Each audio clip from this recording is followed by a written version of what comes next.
Hi friends, అందరికీ నమస్కారం. ఎలా ఉన్నారు ఫ్రెండ్స్? అందరు బాగున్నారా? ఈరోజు మన వీడియో వచ్చి కొన్ని ఆరోగ్య చిట్కాలు మీకు చెప్పాలని మీ ముందుకు వచ్చాను. ఒకటి, అంటువ్యాధులకు మంచి టిప్ ఒకటి, నిప్పుల మీద తేనె మైనము పోసి ఆ పొగ ఇల్లంతా వ్యాపిస్తూ ఉంటే అంటువ్యాధులు రాకుండా నివారించబడతాయి. సో అందుచేత యజ్ఞాల్లో కూడా తేనె వేస్తూ ఉంటారంట.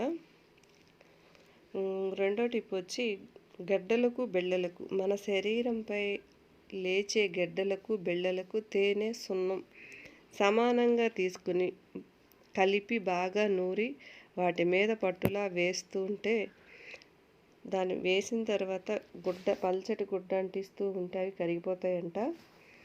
ఇంకో టిప్ వచ్చి, కంటికి తేనె నీరుల్లి రసం రెండు సమానంగా కలిపి నిద్రపోయే ముందు 2 చుక్కలు కంట్లో వేసుకుంటూ ఉంటే కంటి దోషాలన్నీ పోయి నివారించబడతాయి. కళ్ళకు శక్తిపై చూపు పెరుగుతుంది.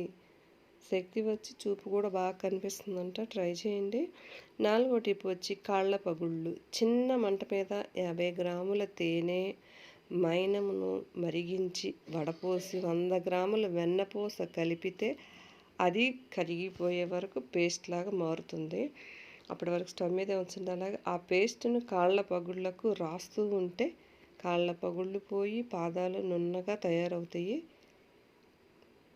ట్రై చేయండి. ఇంకో టిప్ వచ్చి, నీరసానికి 1/2 గ్లాసు మంచినీళ్ళలో తేనె 30 గ్రాములు కలిపి ఒక మోతాదుగా 2 పూటల, అంటే 1/2 గ్లాసు మంచినీళ్ళలో 30 గ్రాముల తేనె కలిపి 2 పూట్ల తాగుతూ ఉంటే నీరసం పోయి దేహానికి మంచి శక్తి వస్తుంది. Thank you for the watching friends. మీకు నచ్చిందని అనుకుంటున్నాను.